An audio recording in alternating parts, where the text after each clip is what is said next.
the Mercury Theater on the air.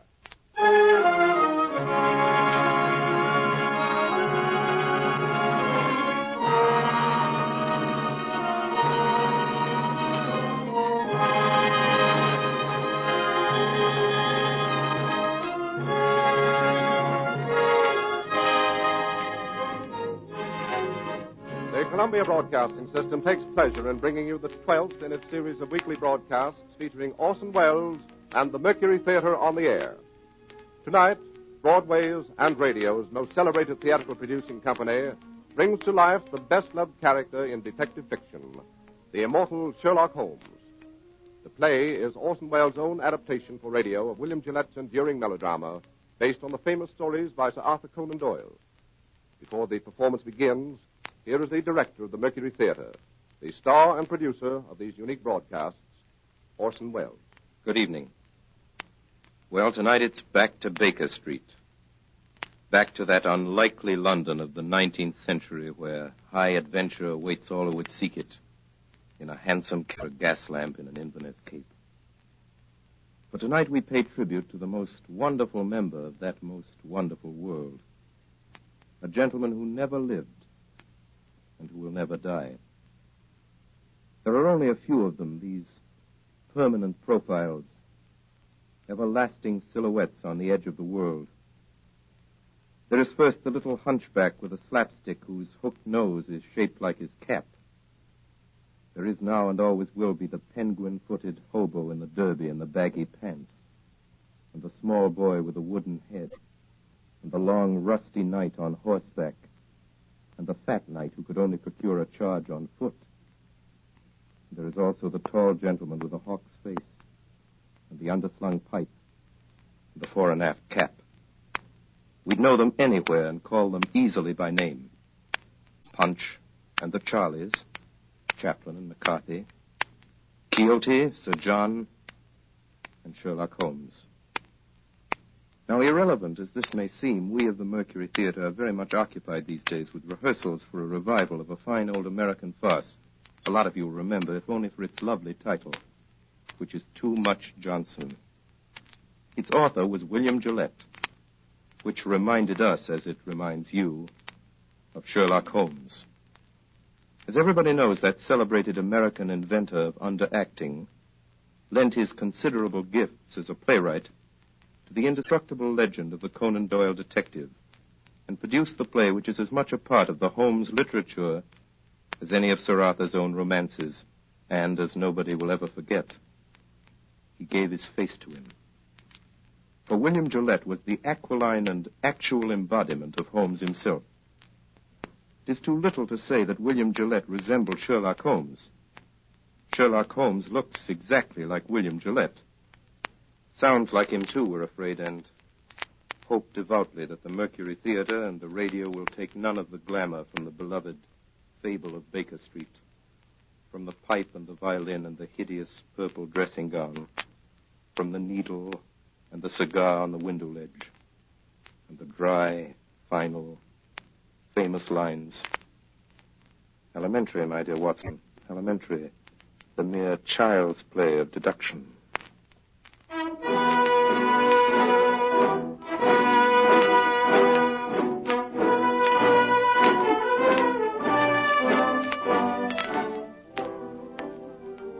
My name is Watson.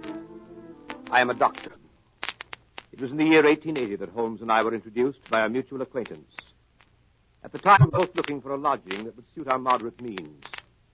This we found on the second floor of a house at 221B Baker Street.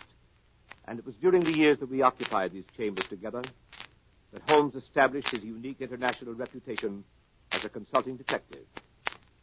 During that time, I was privileged to be his daily companion, and I have done my modest share in giving to the world an account of some of his most famous cases. Most famous of these are the ones of which I have written under the names of the Speckled Band, Sign of Thor, Hound of the Baskervilles, and A Study in Scarlet. They represent, however, only a minute fraction of the 643 cases Holmes successfully solved during the years that we shared the lodgings in Baker Street. Other cases I hope one day to give to the world include the Tarleton murders, the sudden death of Cardinal Tosca, the adventure of Ricoletti, of the clubfoot and his abominable wife, the case of Mrs. Farintosh, the circus belle, and the case of the royal family of Scandinavia. Each illustrate in their own way the remarkable genius of my friend Sherlock Holmes. Since my marriage 3 years ago, Holmes has continued to occupy the Baker Street lodgings by himself. And here almost every afternoon when my work in the office is finished, I am in the habit of calling on him. The sitting room as you go in is exactly as it has been for the past 13 years.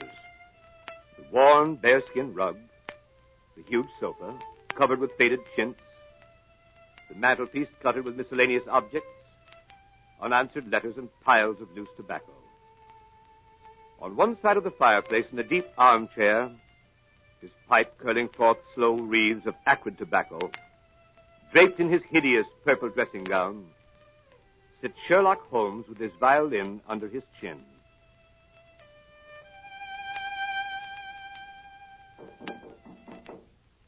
Come in. Oh, Watson, my dear fellow. How are you, Holmes? I'm delighted to see you. Perfectly delighted. Upon my word, I am, but I'm sorry to observe that your wife has left you. She has gone on a little visit. But how did you know? How did I? Well, I like that. How do I know anything? How do I know you've been getting yourself very wet lately, that you're an extremely careless servant girl, that you've moved your dressing table to the other side of the room? Holmes, if you had lived a few centuries ago, they'd have burned you alive. Such a conflagration would have saved me a great deal of trouble and expense. Tell me now, how did you know all that? Too simple to talk about. Scratches and clumsy cuts, my dear fellow, on the inner side of your shoe there, just where the firelight strikes it. Scratches, cuts. Somebody scraped away crusted mud and did it badly. Scraped the shoe along with it. There's your wet foot, my dear Watson, and your careless servant girl all on one shoe. Face badly shaved on the right side, always used to be on the left. Light must come from the other side. Couldn't very well move your window. Must move the dressing table. Of course. But how the deuce did you know my wife was away? Well, what the deuce is your second waistcoat button, Watson? And what the deuce is yesterday's buttonniere doing in today's lapel? And why the deuce do you wear the expression of a... Oh, marvelous. Elementary, my dear fellow, elementary. The child's play of deduction. I'm only doing it for your amusement before we pass on to more serious matters. Oh, what is it now, Holmes? Watson, my dear fellow, the enthusiasm which has prompted you to chronicle, and if you will excuse my saying so, somewhat to embellish my little adventures, you've occasionally seen fit to introduce a certain element of romance which struck me as being just a trifle out of place. Something like working an elopement into the fifth proposition of Euclid. I merely refer to this in case you should see fit at some future time to chronicle the case on which I am about to embark. The strange case of Professor Robert Moriarty. Moriarty? I don't remember ever having heard of the fellow. No, Watson, you haven't. It is precisely this quality of invisibility that makes of Professor Moriarty the Napoleon of crime. Sitting motionless like an ugly, venomous spider in the center of his web.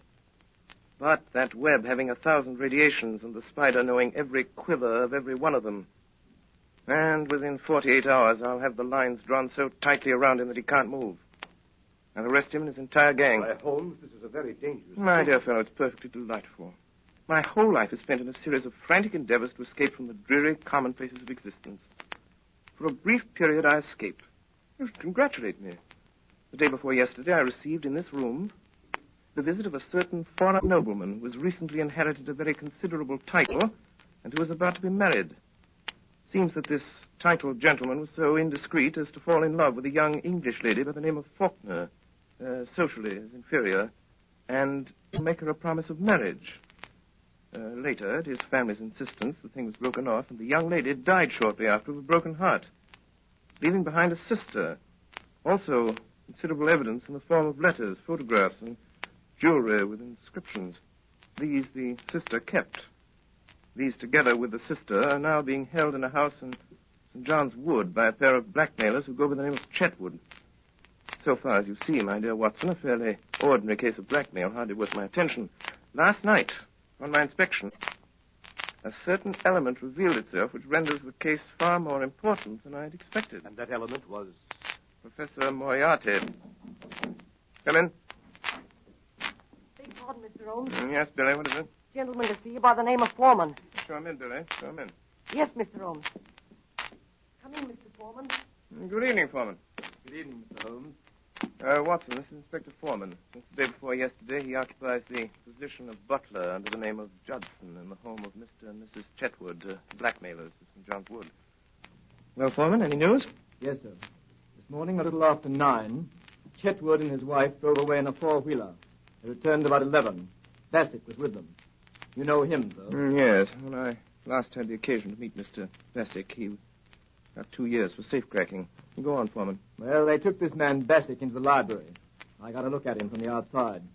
And there he was opening up the safe where they'd been keeping the letters. Go on. In the end, when they got the safe open, it was empty. The letters were gone. It seems like the Faulkner girl got them back somehow. That got them pretty excited. Bassick went out to send a telegram. Have you got a copy of it? Yes. Here it is, sir. It's in code. Moriarty. I thought so, Watson. This case is taking a most promising turn. Son, you return at once to the house at St. John's Wood. In 10 minutes, I shall be there myself. If I remember correctly, the kitchen is immediately below the drawing room. Yes. When I knock over a chair in the drawing room, you'll overturn a lamp in the kitchen, scatter smoke balls, and give an alarm of fire. All other instructions remain unchanged. Very good, sir. Hurry, Foreman. Yes, Mr. Holmes. Well, my dear Watson, begins to look like a most interesting evening.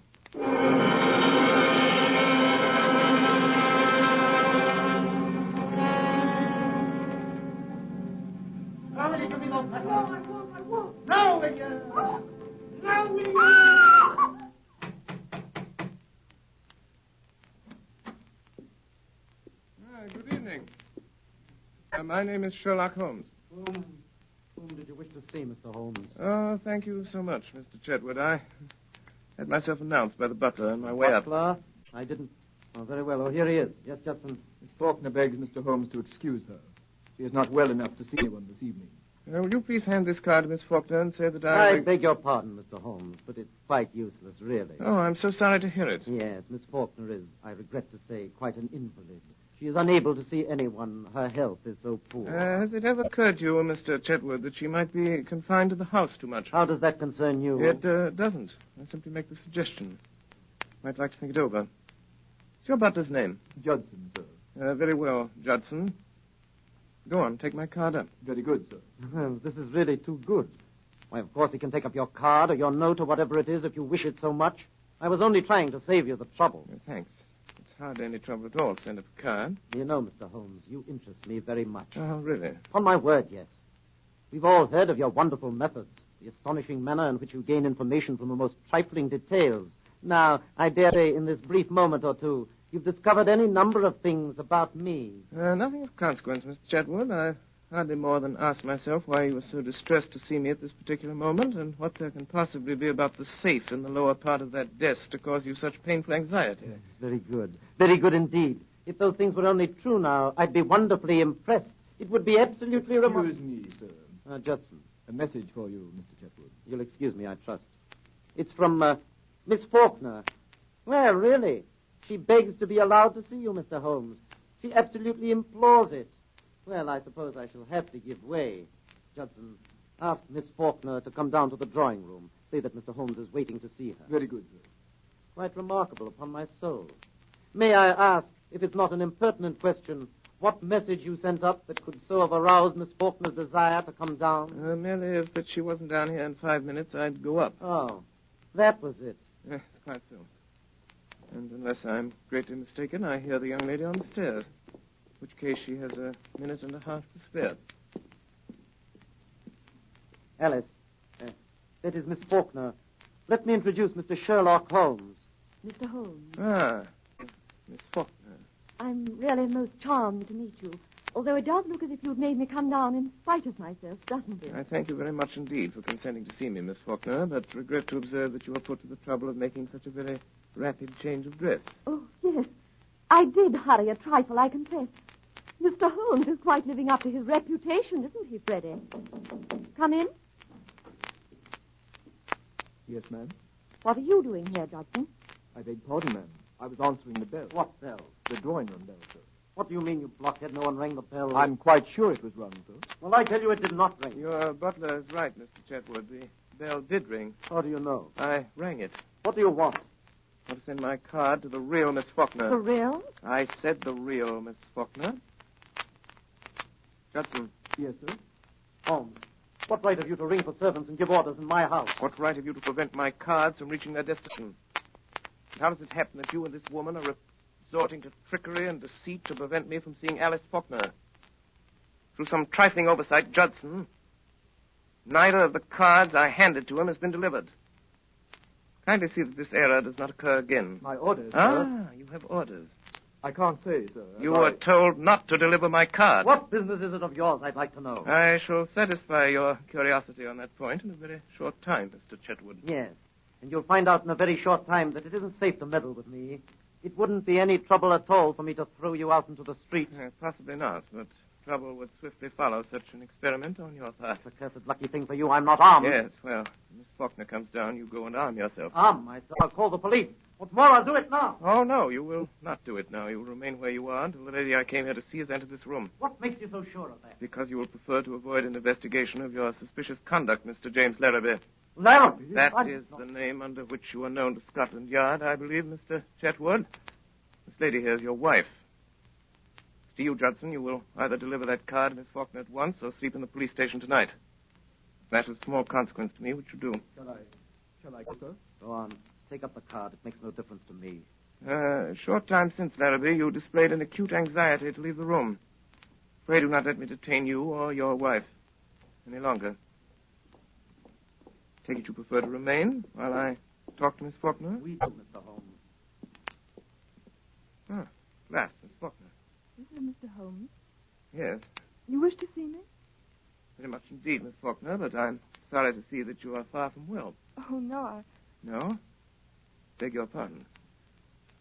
What does this mark mean? Oh, nothing. Nothing? No. And the mark here on your neck, plainly showing the clutch of a man's fingers, does that mean nothing also? Occurs to me that I should like to have an explanation of this. Possibly you can furnish one, Mr. Larrabee. How should I know? It seems to have occurred in your own house. What if it did? You'd better understand that it isn't healthy for you or anyone else to interfere with my business. Ah, that is your business. Say that much at least. Pray be seated, Miss Faulkner. I don't know who you are, Mr. Holmes, or why you were here. I shall be very glad indeed to explain. My business is this. I've been consulted as to the possibility of obtaining from you certain letters addressed to your sister, which are supposed to be in your possession. I cannot give up my sister's letters, Mr. Holmes. There are other things besides revenge. There is punishment. Believe me, Miss Faulkner. There is nothing more to say. Good night, Mr. Holmes. But my dear Miss Faulkner... Oh, I'm so sorry. How clumsy of me to turn over this chair. Fire! Fire! Oh, help, sir. Oh, what's Help, that? help, What's that? What is What's going on in your house here? Fire, where? The lamp, sir. Lamp? The lamp in the kitchen, sir. It fell off the table and everything down there is blazing, sir. Quick, sir, come down. We're coming. Don't alarm yourself, Miss Faulkner. There is no fire. No fire. The smoke was all arranged for. Arranged for? What does it mean, Mr. Holmes? It means this, Miss Faulkner. It means that I wanted a package of letters, Miss Faulkner, and that by following your eyes just now, when you thought there was a fire, I discovered that you'd hidden them in the upholstery of this chair. Yes. Quite elementary, as you see. And now that they're in my possession, there seems to be no reason to remain any longer in this house. Good night, Miss Faulkner. Miss Faulkner, Yes. I can't take them, Miss Faulkner. These letters belong to you. I find that I cannot keep them unless you can possibly change your mind and let me have them of your own free will. I hardly suppose you could. I will therefore return them to you and, here's our friend Mr. Larrabee returning from the fire. So, you've got the letters, have you? Now I suppose we're going to see you walk out of the house with them. On the contrary, you're going to see me return them to their rightful owner. Miss Faulkner, here are your letters. Should you ever change your mind and be so generous, so forgiving as to wish to return these letters to the one who wrote them, you have my address. In any event, rest assured there will be no more cruelty, no more persecution in this house. Thank you, Mr. Holmes. You are perfectly safe with your property, Miss Faulkner, for I shall so arrange it that your faintest cry of distress will be heard. And if that cry is heard, it will be very unfortunate for those who are responsible. As for you, Mr. Larrabee, and you, madame, I beg you to understand that you continue your persecution of that young lady at your peril. Good night. Miss Faulkner. Come here, Miss Faulkner. Now. Are you going to give me those letters? No, never. Are you going to give me those letters? Now then. Be careful, Jim. You shut up. Now then, Miss Faulkner. Do you give me those letters, or do I break your arm? What's that? Someone knocked on the door. No, it was on that side. Did you call, madam? I think someone knocked, Judson. I'll see, madam.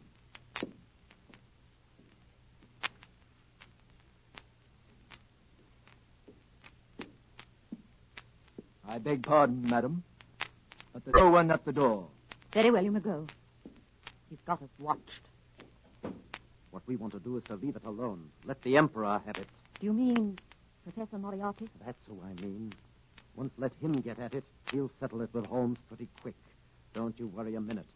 I tell you, Professor Moriarty will get at him before noon tomorrow night. He won't wait long either. And when he strikes, it means death.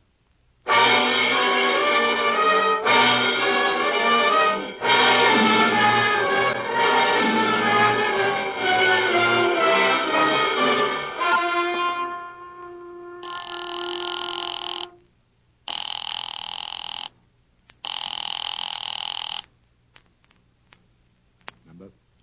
82. V71. Moriarty speaking. I'm in Bessie. Any report coming from Manning? The whole thing was a trap, set and baited by an expert. And Manning? Manning has disappeared. Disappeared. Sherlock Holmes again. And now this Larrabee job. He's in on that, too. And that's where he's made his mistake.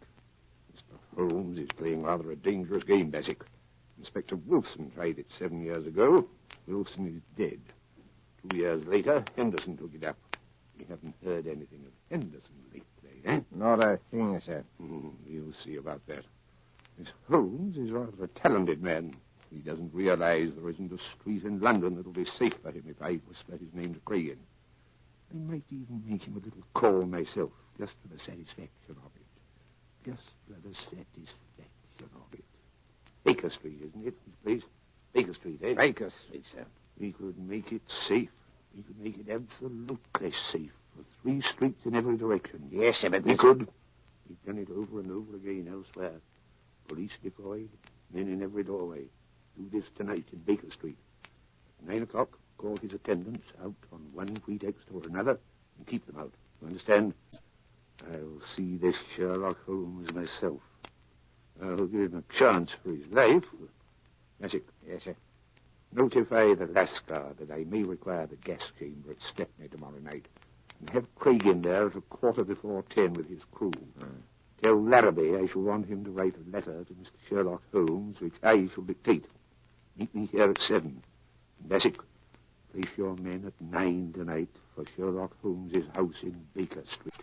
You still go there yourself, sir? I will still go there myself. At this meeting tomorrow night, sir, to get him in the gas chamber. If I fail to kill him in Baker Street, you'll have him in Swandam Lane. Either way, I have him, Bassett. 2 strings to our bow. 2 strings, eh, Bassett? Yes.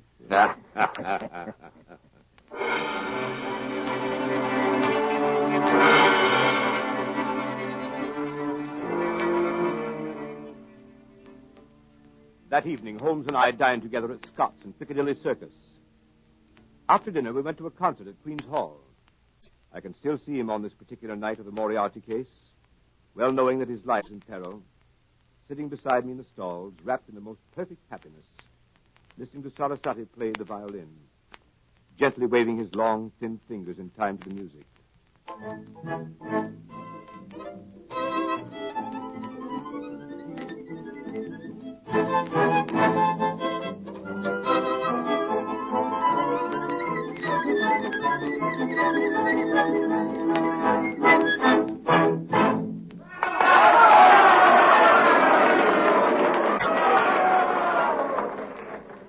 When it was over, he rose, put on his long coat, and started with long steps in the direction of the street. Come, my dear Watson. Let's go on to Baker Street. I have an idea that very soon we shall be receiving a most interesting visit. In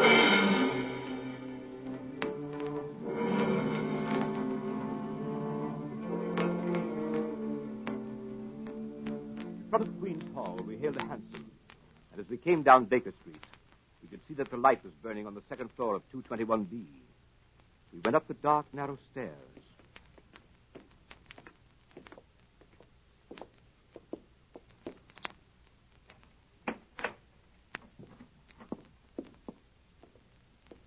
Mr. Holmes. The boy Billy was waiting for us. Mr. Yes. Holmes. What is it? Mrs. Hudson's compliments, sir, and she wants to know if she can see you.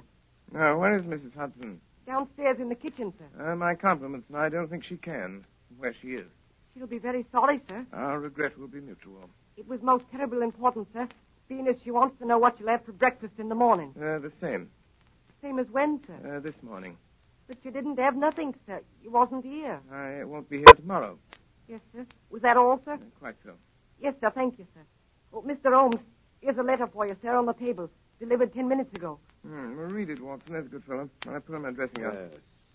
Dear sir. Who thus addresses me? Why, James Larrabee. And what has James to say this evening? Dear sir. I hope he won't say that again. I have the honor to inform you that Miss Faulkner has changed her mind regarding the letters, etc., which you wish to obtain, and has decided to dispose of them for a monetary consideration. If you wish to negotiate, will you be at 9 o'clock at the Guards Monument at the foot of Waterloo Place? You will see a four-wheeler with wooden shutters to the windows. If you have the cab followed or try any other underhand trick, you won't get what you want. Let me know your decisions. Yours truly, James Larrabee. Mine truly. Well, later, perhaps. What does the fellow mean? The fellow means to sell me a base imitation for a large sum of money of certain letters that he does not possess. I shall probably buy them from him. Now, see if I have the points. Tonight, 11 o'clock, Guards Monument, cab with wooden shutters, no one to come with me, no one to follow. Or I don't get what I want. Quite right. But this cab with the wooden shutters? Merely a little device to keep me from seeing where they're taking me. Billy. Yes, sir. Give this to the man. It was a woman, sir. Oh, young or old? Looked quite young, sir. Handsome? Four-wheeler, sir. Seen the driver before? Yes, sir, but I can't think where. Hand this to the lady. Apologize for the delay and look at the driver again. Yes, sir. But, my dear Holmes, you didn't say you would go. But I certainly did. This fellow means mischief. This fellow means the same. I beg pardon, sir. A message come over from the chemist on the corner to say a man has been hit by a bus. Looks like his legs broke. And would Dr. Watson kindly step over and help till the ambulance Yes, comes? certainly. I'll go at once. I'll be back in a minute, Holmes. Billy, Yes, sir. who brought that message? Boy from the chemist, sir. Yes, of course. But which boy? Must have been a new one, sir. I ain't seen him before. Billy, get downstairs quickly. Look after the doctor. The boy's gone. There's a man with him. It means mischief. Let me know. Don't stop to come up. Ring the doorbell. I'll hear it. Ring it loud. Yes, sir.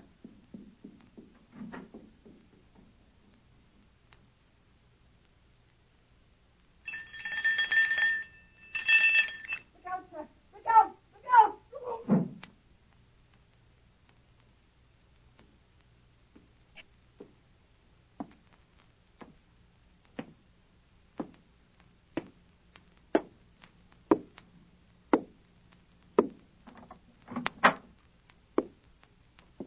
It's a dangerous habit, Mr. Holmes, to finger loaded firearms in the pocket of one's dressing gown.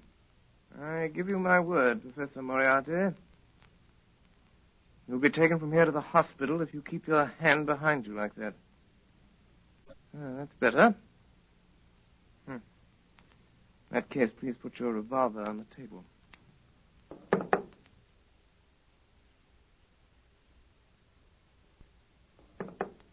You evidently don't know me. I think it's quite evident that I do. Pray have a chair, Professor. I can spare you 5 minutes. If you have anything to say. Careful. What are you about to do, Professor Moriarty? Look at my watch. I'll tell you when your 5 minutes is up. Is your intention to pursue this case against me? That is my intention. To the very end. I regret this. Watson. so much on my own account, but on yours. I share your regret, Professor, but solely because of the rather uncomfortable position it will cause you to occupy. May I inquire to what position you're pleased to allude, Mr. Holmes? I refer to the position you will occupy at the end of a rope, Professor Moriarty. Have you the faintest idea that you'll be permitted to live to see that day? As to that, I do not particularly care, so that I bring you to see it. You'll never bring me to see it. You think that I would be here if I hadn't made the streets quite safe in every respect? I could never so grossly overestimate your courage as that, Professor Moriarty. You imagine that your friend the doctor and your boy Billy will soon return? What? So, it leaves us quite alone, doesn't it, sir? Quite alone.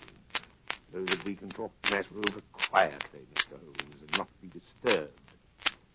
In the first place, I wish to call your attention to a few memoranda which I've jotted down and which you will find... There they are. Look out! Don't do that. Jan down quickly. You're farther away from that memorandum book you're talking about.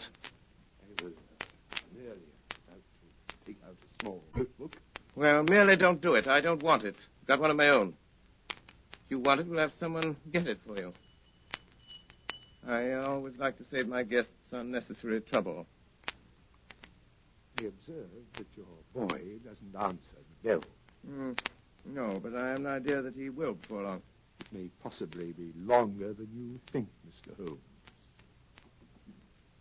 What? That boy? Yes, that boy. At least we'll try the bell once more, Professor. Doesn't it occur to you that he may possibly have been detained, Mr. Holmes? It does, Professor. But it also occurs to me that you're in very much the same predicament, Professor Moriarty. I beg pardon, sir. Someone tried to hold me, sir. It's quite evident, however, that he failed to do so. Yes, sir. He's got my coat, sir, but he ain't got me. Billy. Yes, sir. Billy, the gentleman I'm carefully pointing out to you with this 45 desires to have us gather something of his left-hand inside coat pocket.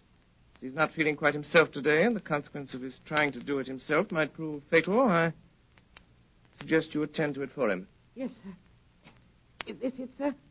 This gun? Quite so. So I'll put it on the table. Not there, Billy. On this table, where I can reach it. More like it. That's all, Billy. Shall I see if he's got another, sir? Why, Billy, you surprised me. Perhaps the gentleman's taken the trouble to inform us that he hasn't. When, sir? When he made a snatch for this one.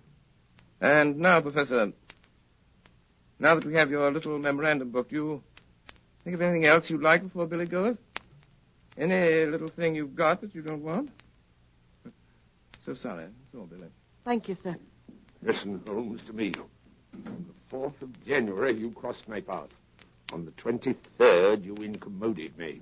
And now, at the close of April, I find myself placed in such a position through your continual interference that I'm in positive danger of losing my liberty. Have you any suggestions to make? No, I have no suggestions to make. I have a fact to state. If you don't drop it at once, your life's not worth that. I'm afraid, Professor, that in the pleasure of this conversation, I'm neglecting more important business. If you'll excuse me a moment while I get my pipe off the mantelpiece here. I came here this evening, Mr. Holmes, to see if peace could not be arranged between us. Quite so, quite so. You've seen fit not only to reject my proposals, but to make insulting references coupled with threats of arrest. You've been warned of your danger. You don't heed that warning. Perhaps you'll heed this. Up with your hands, Mr. Holmes. Up with them, perhaps.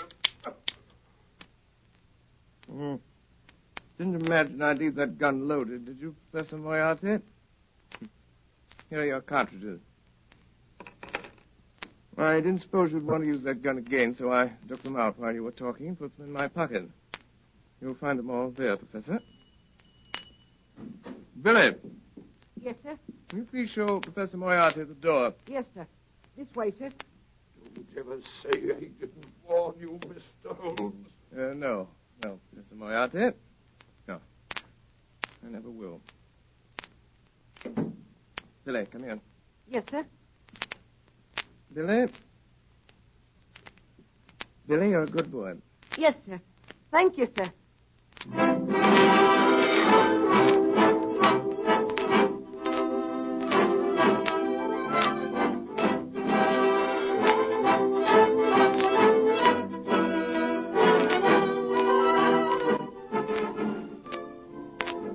You are listening to the Columbia Broadcasting System's presentation of Orson Welles and the Mercury Theater on the Air in Sherlock Holmes, with Orson Welles in the title role and Ray Collins as Dr. Watson. We pause a moment for station identification. This is the Columbia Broadcasting System.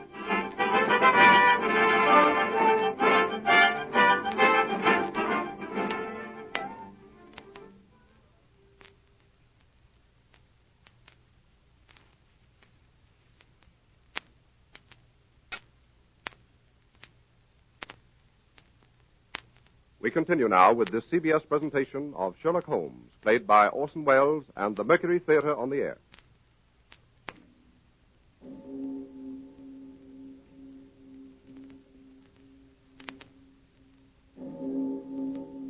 It was exactly 9 o'clock when Sherlock Holmes left the house in Baker Street.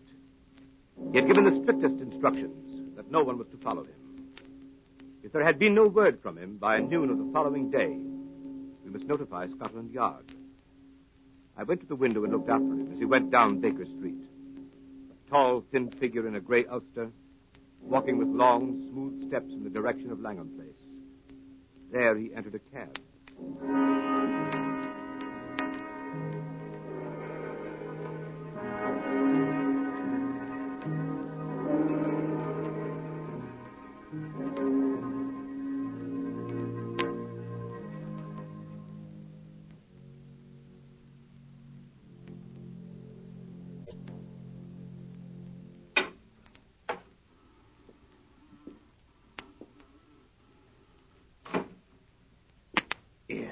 What are you doing, lighting matches here? That's what I'm doing. Chuck it. Why should I chuck it? There might be gas, you fool. There ain't no gas. It's been 4 days since we had gas in the room. And I still say there might be gas. Did you check it?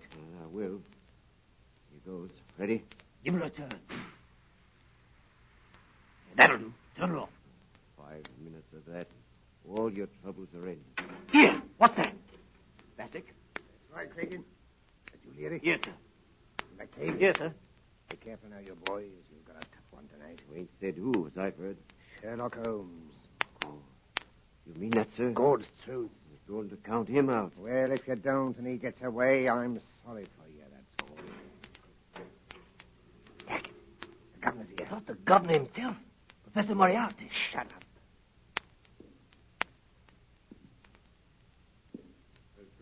Yes, sir. Got your full crew? All here, sir. No mistakes tonight, Cregan. I'll be careful of that, sir. This is Larrabee. Hello. He's in on this job. Hello, Larrabee. What's that door, Bassick? A small cupboard, sir. No outlet? None whatever, sir. That window? Nailed down, sir. Man might break the glass. If he did, he'd come up against the heavy iron bars outside. Huh. We'll have him tied down before he can break any glass, sir. You've used it before, eh? Of course, you know it's airtight. Every crevice is sealed, sir. When the men have turned the gas on him, they leave by this door. Yes, sir. Be made quite secure. Heavy bolts on the outside, sir. Solid oak bars overall. Let me see how quick you can operate them. They tie a man down, sir. There's no need to hurry. Let me see how quick you can operate them. Leary. Yes, sir. That's good. Open it up. Now, Cregan, and the rest of you, one thing remember. Whatever happens, no shooting tonight. Not a single shot. Will be heard in the alley below. First thing is to get his revolver away before he has a chance to use it. 2 of you attract his attention in front. The other come up on him from behind and snatch it out of his pocket. Then you have him. Arrange that, Cregan. Oh, I'll attend to it, sir. Mr. Larrabee, you understand? We wait for you. I understand, sir. I give you this opportunity to sell him the packet of letters you forged and get what you can for your trouble. A few £100 doesn't interest me, Mr. Larrabee. What I am after is Holmes. I understand, sir. When you've finished and got your money, you whistle, and these gentlemen come in. Let's hear it. You hear that, Cregan? That's right. And Cregan, the proper moment, present my compliments to Mr. Sherlock Holmes and say that I wished him a pleasant journey to the other side. Go on, Bassick. Good night, gentlemen. Good night. Good night. Good night. Good night, sir. All right, boys. Clear. When you hear the whistle, in you come. Right you are, sir. Leary. Yes, sir. You get down on the corner below. Let me know when he comes. I will let you know. Well, when you see him driving up, come down the alley and whistle 3 times. Very good, sir. Here. What's this? Out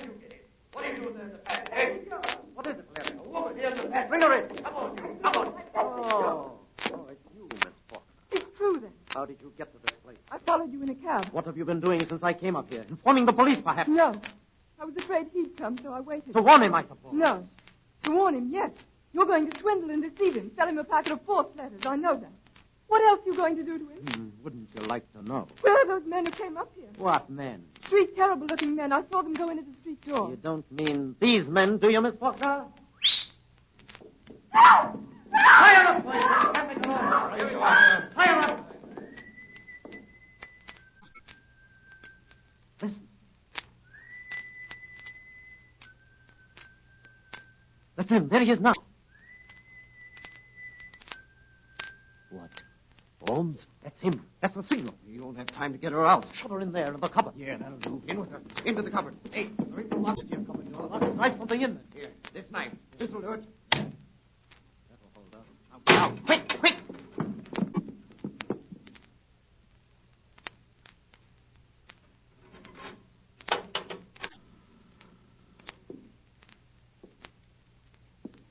Good evening, Mr. Holmes. Ah, Mr. Larrabee. Oh, really? I certainly thought after all this driving about in a closed cab, you'd show me something new. Seen it before, have you, Mr. Holmes? Oh, well, a time or two. Now to come to think of it, I nabbed a friend of yours in this place while he was trying to drop himself out of the window. Ed Colvin, the cracksman. Colvin, never heard of him before. Well, you certainly never heard of him after. Sure of that. Brace of counterfeiters used these luxurious chambers in the spring of '89. One of them hid in that cupboard. We pulled him out with the heels. Quite interesting. But times have changed since then. So they have, Mr. Larrabee, so they have. But then it was only cracksmen, counterfeiters, pickpockets, and petty swindlers of various kinds. But now... Well, what now? Well, between you and me, Mr. Larrabee, we've heard some not altogether agreeable rumors. Rumors of some pretty shady work not far from here. Murder to a very peculiar kind. I've always had a suspicion... That's it. My surmise was correct. It is. It is what? This room is corked, sealed. What does that signify to us? Nothing to us, Mr. Larrabee, nothing to us. But it might signify a good deal to some poor devil who's been caught and gassed in this trap. Well, if it's nothing to us, suppose we leave it alone and get to business. My time is limited. Yeah, of course. I should have realized that these reflections could not possibly appeal to you. Well, have a cigar, Mr. Holmes? Oh, thanks. Yeah, good cigar, this, Mr. Larrabee. A genuine Havana. Glad you like it. Now, here is the little packet of letters which is the object of this meeting. I haven't opened it yet, but Miss Faulkner tells me everything is there. I suppose, Mr. Larrabee, that as Miss Faulkner knows nothing about this affair, we omit her name from the discussion. What do you mean? Who told you she doesn't know? You did. Every look, tone, gesture, everything you've said and done since I've been in this room has informed me that Miss Faulkner has never consented to this transaction. It is a little speculation of your own. Oh, I suppose you can read me like a book. Oh, no, like a primer. Well, let it pass. How much will you give? £1,000. I couldn't take it. What do you ask? 5,000. I couldn't give it. Well, I've been offered 4,000 for this little Why packet. didn't you take it? Because I intended to get more. Oh, that's too bad.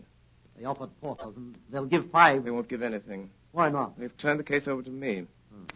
Will you give 3,000? Mr. Larrabee, strange as it may appear, my time is limited as well as yours. I have brought with me the sum of £1,000, which is all that I wish to pay. If it is your desire to sell at this figure, kindly appraise me of the fact at once. If not, permit me to wish you a very good evening. Well? You can have it. It's too small a matter to haggle over.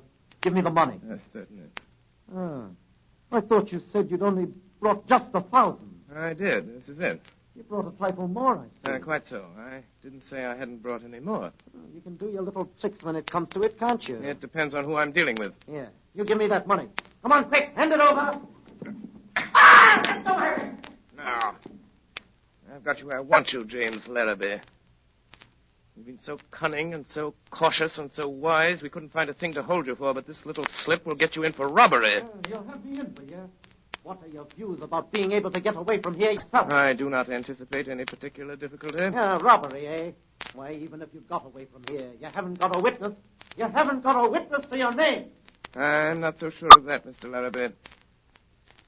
Not so sure of that. You usually fasten this cupboard door with a knife? Come away from that door! Faulkner! Stand back. Contemptible scoundrel, what does this mean? I'll show you what it means, Pat, quick. I'm afraid you're badly hurt, Miss Faulkner. Mr. Holmes, look behind you! Get in! Here, hold it there, boy. Hold it. I'll have to ask you gentlemen to wait just one moment, please. Here there. What's the idea of sitting down and writing? What are you writing? Writing your will, I suppose. No, only a brief description of one or two of your gentlemen. The police. I'm ready now. Wait a bit. You better listen to me, Mr. Holmes. We're going to tie you down nice and tight to the top of that table. Why, you surprised me, gentlemen. Thinking you're so sure of anybody in this room. And 3 bars gone out of that window. Bars or no bars, you're not going to get out of here as easy as you expect. There are so many ways, Mr. Letterby, that I hardly know which one to choose. Well, you better choose quick, I can tell you that. I'll choose at once, Mr. Cregan. And my choice falls on this chair. My God! The light! You get away in the dark! Look out! There he goes! Look at his cigar! Drag him by the cigar! Look at the cigar! Look out! He's going to the window! He's up on the ledge! He's climbed out! Look at his cigar! Get him quick! After him! There he goes! He's out! By the window! No, gentlemen, no, not by the window. I'm leaving by the door. By the way, I left my cigar for you on the windowsill. Good evening, gentlemen. There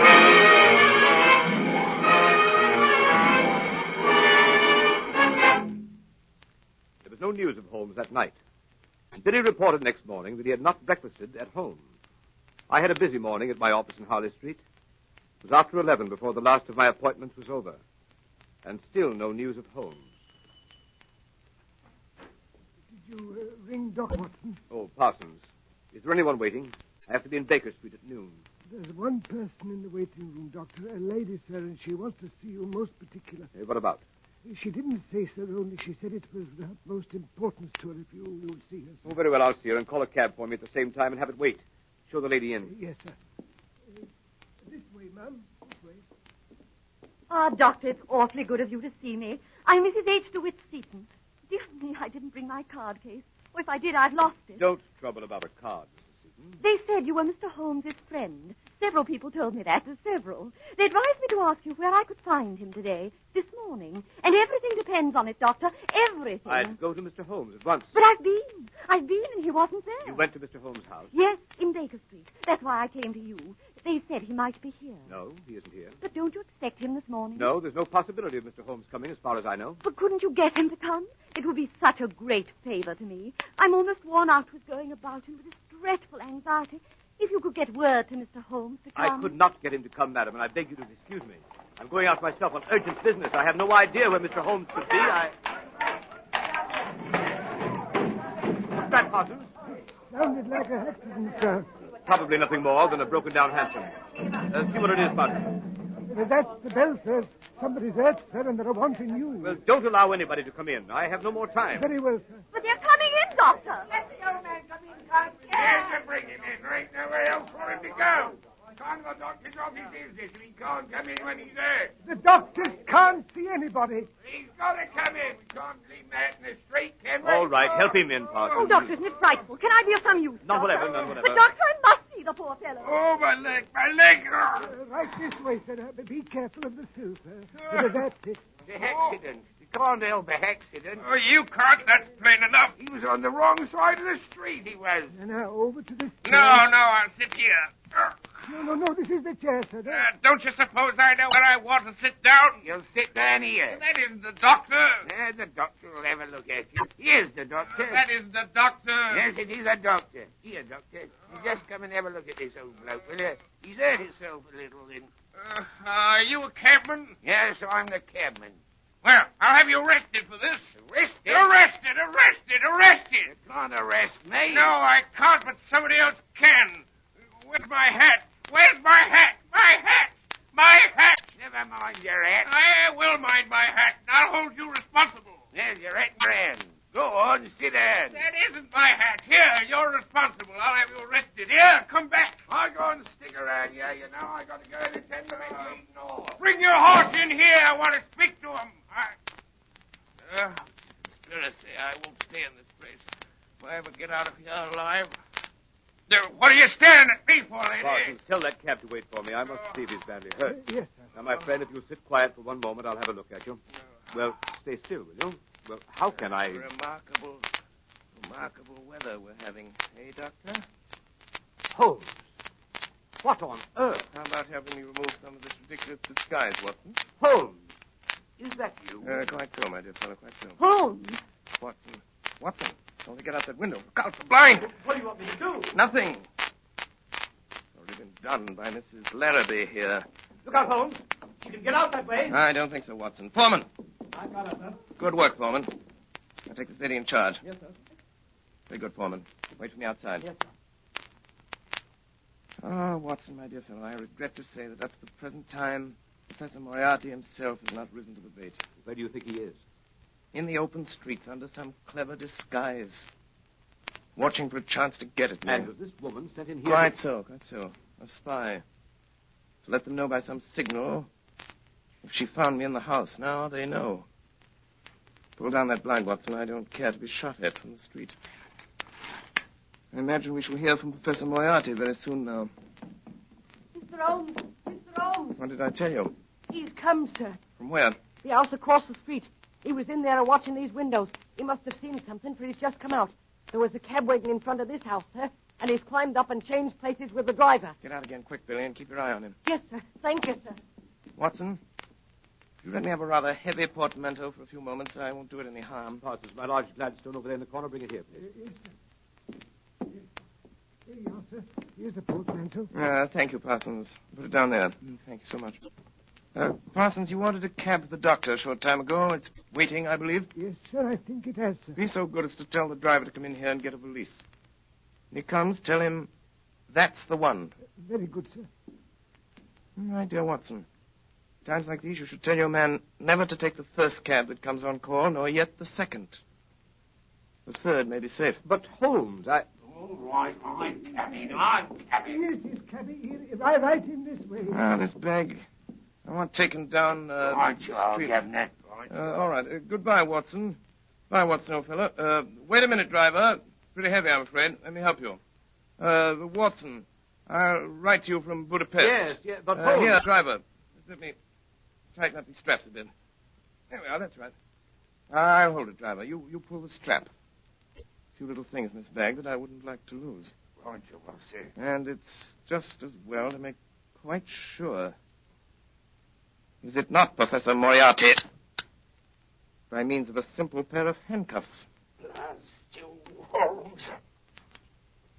Do you imagine, Sherlock Holmes, that this is the end?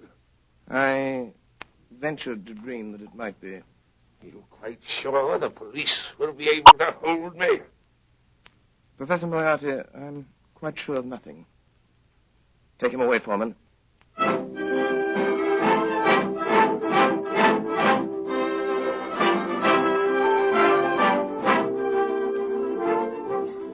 And so, my dear Watson, ends the strange case of Miss Alice Faulkner. Well, what about the letter? Oh, the letters. They were returned to their rightful owner over an hour ago. I suspected from the start that Miss Faulkner was really a nice girl at heart. Ah, dear. What is it, Holmes? I was just reflecting, my dear Watson. With Moriarty out of the way, London, from the point of view of the criminal expert, is likely to become a singularly uninteresting city. One's morning paper, a veritable wilderness of boredom. Mr. Holmes! Mr. Holmes! Yes, Billy? There's a lady, sir. Been waiting for an hour. Says she's got to see you, sir. Case of murder, she says. She's got her face veiled. From which I deduce that she is a lady of over 41 and less than 45, of a strange, dark beauty and considerable social eminence. And that she has lived for some years in the Near East. That she is now wearing a large blood ruby on the second finger of her left hand. Holmes, how do you know these things? It's amazing. Elementary, my dear Watson. Elementary. The child's way of deduction.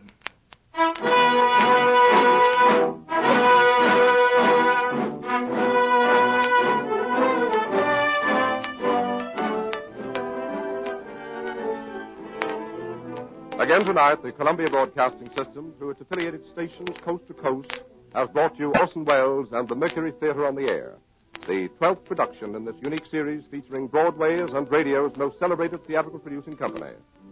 This evening, the play was Orson Welles' own adaptation of William Gillette's Sherlock Holmes. In the cast, Dr. Watson, played by Ray Collins, Alice Faulkner by Mary Taylor, Madge Larrabee by Brenda Forbes, James Larrabee by Edgar Barrier, Inspector Foreman by Morgan Farley, Cragen by Richard Wilson, Brassic by Alfred Shirley, Leary by William Allen, Billy by Arthur Anderson, Professor Moriarty by Eustace Wyatt, and Sherlock Holmes by Orson Welles.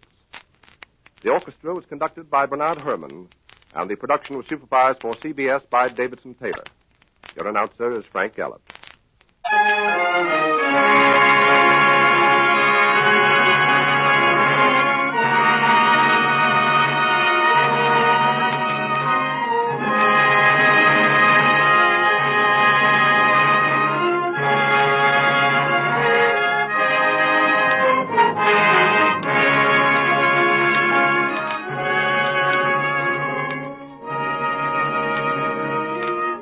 Next Sunday evening at the same time, another classic narrative dramatized by Orson Welles. Join us then for Charles Dickens' Oliver Twist, brought to life by the Mercury Theater on the Air.